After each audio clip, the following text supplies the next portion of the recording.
Hello friends, welcome to my channel Sonia Hindi club. आज इस video में हम सूर्यकांत त्रिपाठी निराला जी का जीवन परिचय और उनकी कविता बादल राग का सार, साथ ही साथ बादल राग कविता के एमसीक्यू देखेंगे। सबसे पहले हम बात करते हैं निराला जी के जीवन परिचय के बारे में। सूर्यकांत त्रिपाठी निराला आधुनिक हिंदी साहित्य के छायावाद के प्रमुख स्तंभ माने जाते हैं। युगीन कवियों में महाप्राण निराला जी सदैव अनूठे रहे हैं। हिंदी साहित्य में उनकी प्रतिभा ही निराली है। वे वास्तव में संघर्षशील प्राणी थे। उनका जन्म सन 1899 ईस्वी में बंगाल के मेदिनीपुर जिले में हुआ था। इनके पिता का नाम पंडित राम सहाय त्रिपाठी था, जो उन्नाव के गांव गठाकोला के रहने वाले थे। वे बाद में आजीविका उपार्जन हेतु मेदिनीपुर में आकर बस गए थे। निराला की 3 वर्ष की अवस्था में ही उनकी माताजी का देहावसान हो गया था। इनकी अधिकांश शिक्षा घर पर ही हुई। इन्होंने हिंदी, अंग्रेजी, संस्कृत, बंगाली आदि साहित्य का गहन अध्ययन किया था। 14 वर्ष की आयु में ही इनका विवाह मनोहरा देवी से हो गया था। इनकी पत्नी अत्यंत सुशील, सुसंस्कृत, सौम्य एवं साहित्य प्रेमी महिला थी। इनकी पत्नी पुत्र रामकृष्ण और पुत्री सरोज को जन्म देकर स्वर्ग सिधार गई थी। कुछ समय बाद इनके पिता तथा चाचा जी का भी स्वर्गवास हो गया। परिवार पर विपत्तियों का पहाड़ टूट पड़ा। इनका जीवन अनेक अभावों एवं विपत्तियों से पीड़ित रहा, किंतु इन्होंने कभी हार नहीं मानी। इसके बाद इन्होंने महिषादल रियासत में नौकरी की, किंतु कुछ कारणों से वहां से त्याग पत्र देकर चले गए। कुछ समय तक रामकृष्ण मिशन कलकत्ता के पत्र समन्वय का संपादन किया। बाद में मतवाला पत्रिका का संपादन करने लगे। सन 1935 ईस्वी में इनकी पुत्री सरोज का भी निधन हो गया। पुत्री के निधन से निराला जी को गहन शोक हुआ। इसी से प्रेरित हो इन्होंने सरोज स्मृति शोक गीत लिखा। पुत्री के निधन से वे अत्यंत दुखी रहने लगे, फिर बीमार हो गए। धीरे धीरे इनका शरीर बीमारियों से जर्जर हो गया था और अंत में 15 अगस्त सन 1961 ईस्वी को इलाहाबाद में ये अपना नश्वर शरीर त्याग कर परलोक सिधार गए थे। निराला जी का व्यक्तित्व निराला था। वे अत्यंत स्वाभिमानी, कर्मठ, अध्ययनशील, प्रकृति प्रेमी एवं त्यागी पुरुष थे। वे एक संगीत प्रेमी साहित्यकार थे। रचनाएं निराला जी बहुमुखी प्रतिभा संपन्न साहित्यकार थे। उन्होंने गद्य पद्य की अनेक विधाओं पर सफल लेखनी चलाई है। उनकी प्रमुख रचनाएं निम्नलिखित है। काव्य है अनामिका, परिमल, गीतिका, बेला, नए पत्ते, अणिमा, तुलसीदास, कुकरमुत्ता, सरोज स्मृति, राम की शक्ति पूजा, राग विराग, अर्चना, आराधना आदि। उपन्यास हैं अप्सरा, अलका, प्रभावती, निरुपमा, चोटी की पकड़, काले कारनामे, चमेली आदि। कहानी संग्रह चतुरी चमार, सुकुल की बीवी, लीली सखी, रेखा चित्र, कुल्ली भाट, बिल्ले सुर बकरी। निबंध संग्रह है प्रबंध पद्य, प्रबंध प्रतिमा, चाबुक, प्रबंध परिचय एवं रवि कविता कानन। जीवनिया ध्रुव, भीष्म तथा राणा प्रताप। अनुवाद आनंद मठ, कपाल कुंडला, चंद्रशेखर, दुर्गेश नंदिनी, रजनी, देवी चौधरानी, राधा रानी, विष वृक्ष, कृष्णकांत काविल, युगला युंगलीय, राजा सिंह, महाभारत आदि। साहित्यिक विशेषताएं हैं निराला जी छायावादी काव्यधारा के आधार स्तंभ हैं। निराला के साथ साथ छायावादी के काव्यधारा जो है उसके आधार स्तंभ और कौन कौन है? प्रसाद, पंत, निराला, महादेवी वर्मा। प्रसाद जयशंकर प्रसाद, निराला सूर्यकांत त्रिपाठी निराला, पंत सुमित्रानंदन पंत और महादेवी वर्मा। ये 4 स्तंभ माने जाते हैं छायावादी काव्यधारा के। इनके काव्य में छायावाद के अतिरिक्त प्रगतिवादी तथा प्रयोगवादी काव्य की विशेषताएं भी परिलक्षित होती हैं। इनके व्यक्तित्व के साथ साथ इनकी लेखनी भी अत्यंत निराली है तथा इनका साहित्य भी निराला है। यहाँ पर इनका जो जीवन परिचय है वो समाप्त होता है। साथ ही साथ हमें इस बात का भी ध्यान रखना चाहिए कि जो इनकी रचनाएं हैं उसमें निराश, वेदना, दुख एवं करुणा का चित्र मिलता है। प्रगतिवादी चेतना दिखाई देती है, विद्रोह की भावना दिखाई देती है।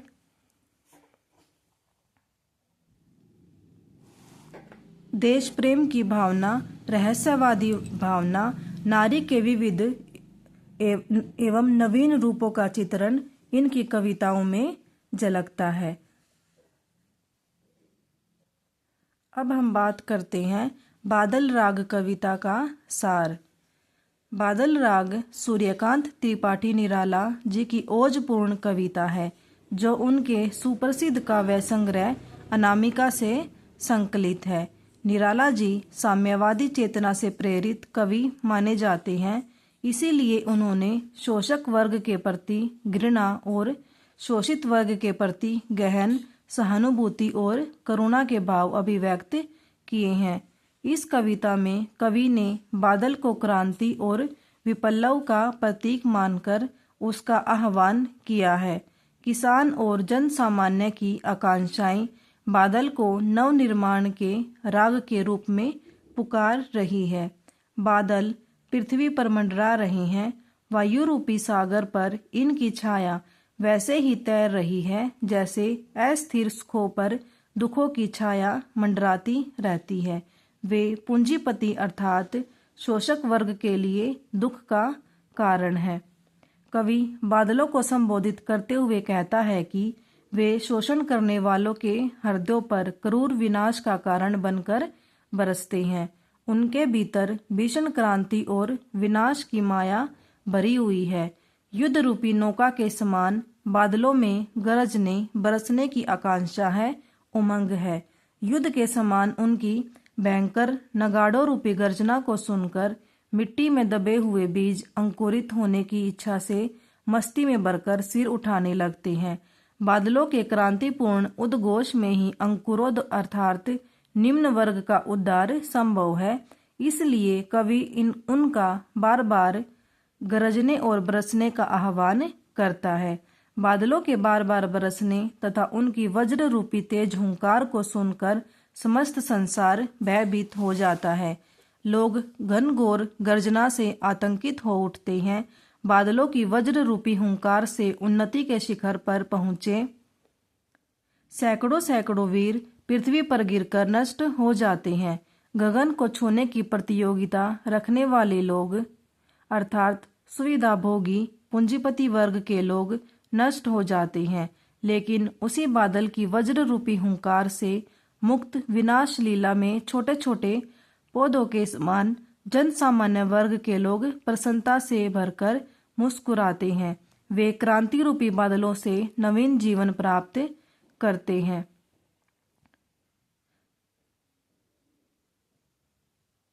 सस्या श्यामल हो उठते हैं। वे छोटे छोटे पौधे हरे भरे होकर हिल हिल कर खिल खिल कर हाथ हिलाते हुए अनेक प्रकार के संकेतों से बादलों को बुलाते रहते हैं। क्रांति रूपी स्वरों से छोटे पौधे अर्थात निम्न वर्ग का जन सामान्य ही शोभा प्राप्त करता है। समाज के ऊंचे ऊंचे भवन महान नहीं होते, वे तो वास्तव में आतंक और भय के निवास होते हैं। ऊंचे भवनों में रहने वाले पूंजीपति वर्ग के ऊंचे लोग सदा भयभीत रहते हैं। जैसे बाढ़ का प्रभाव कीचड़ पर होता है, वैसे ही क्रांति का अधिकांश प्रभाव बुराई रूपी कीचड़ या शोषक वर्ग पर ही होता है। निम्न वर्ग के प्रतीक छोटे पौधे रोग शोक में सदा मुस्कुराते रहते हैं। इन पर क्रांति का प्रतिकूल प्रभाव नहीं पड़ता। शोषक वर्ग ने निम्न वर्ग का शोषण करके अपने खजाने भरे हैं, लेकिन उन्हें फिर भी संतोष नहीं आता। उनकी इच्छाएं कभी पूर्ण नहीं होती। लेकिन वे क्रांति से गर्जना सुनकर अपनी प्रेमिकाओं की गोद में भय से कांपते रहते हैं। कवि क्रांति के दूत बादलों का आह्वान करता है कि वह जर्जर और शक्तिहीन गरीब किसानों और जन सामान्य की रक्षा करे। पूंजीपतियों ने इनका सारा खून निचोड़ लिया है, अब उनका शरीर हाड़ मात्र ही रह गया है। इसलिए कवि ने बादलों को ही क्रांति के द्वारा उन्हें नवजीवन प्राप्त करने का आह्वान किया है।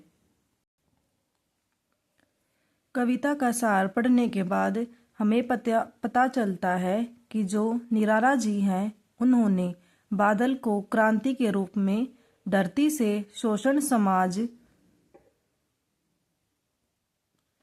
को समाप्त कर शोषित वर्ग के जन सामान्य को नवजीवन प्रदान करने का प्रयास करते हैं। अब हम बादल राग कविता के MCQ देखते हैं। क्वेश्चन है, बादल राग के कवि हैं सूर्यकांत त्रिपाठी निराला, कमलकांत त्रिपाठी निराला, सूर्यकांत तिवारी निराला, कमलकांत तिवारी निराला।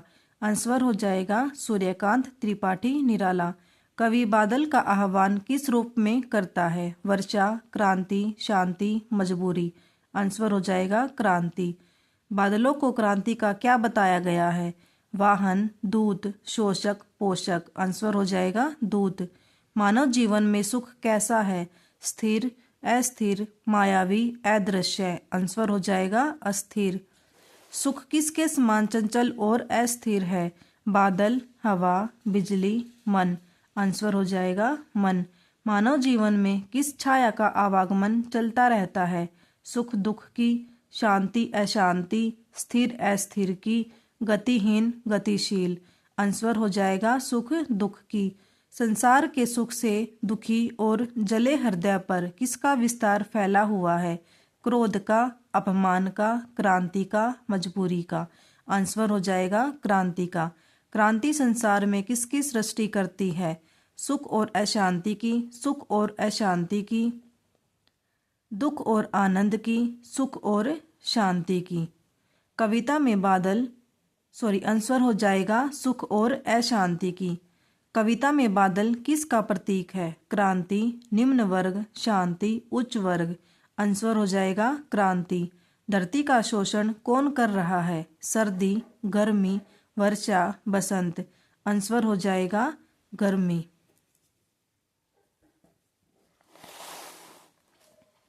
क्रांति के बादलों की वज्र गर्जना से कौन सा वर्ग भयभीत हो जाता है? पूंजीपति वर्ग, श्रमिक वर्ग, निम्न वर्ग, कृषक वर्ग। आंसर हो जाएगा पूंजीपति वर्ग। तेज बरसात से कौन धराशायी हो जाते हैं? छोटे छोटे पौधे, बड़े बड़े वृक्ष, पर्वत, नदियां। आंसर हो जाएगा बड़े बड़े वृक्ष। क्रांति का सबसे अधिक लाभ किसे मिलता है? धनी वर्ग को, छात्र वर्ग को, मध्य वर्ग को, निम्न वर्ग को। आंसर हो जाएगा निम्न वर्ग को। अंगना अंग से लिपटे कौन कांप रहे हैं? धनी, निर्धन, दुर्बल, बीमार। आंसर हो जाएगा धनी। बादलों को अधीरता से कौन बुला रहा है? वृक्ष, कृषक, योद्धा, बालक। आंसर हो जाएगा कृषक। रुद्ध कोश है शुद्ध तोष। यहाँ रुद्ध का अर्थ है रुका हुआ, क्रोधित, भरा हुआ, खाली। आंसर हो जाएगा रुका हुआ। शैशव का सुकुमार शरीर किस में हंसता है? वर्षा, घायल अवस्था, रोग शोक, गर्मी। आंसर हो जाएगा रोग शोक। जीर्ण बाहु है शीर्ण शरीर। यहाँ शीर्ण का अर्थ है क्षीण, विशाल, घायल, मोटा। आंसर हो जाएगा क्षीण। रोग शोक में भी किसका सुकुमार शरीर हंसता है? यौवन, शैशव, धनी, कृषक। आंसर हो जाएगा शैशव। बादल राग कविता में रणतरी किस से भरी होने की बात कही है? धन, आकांक्षाओं, नवजीवन, गर्जन। आंसर हो जाएगा धन।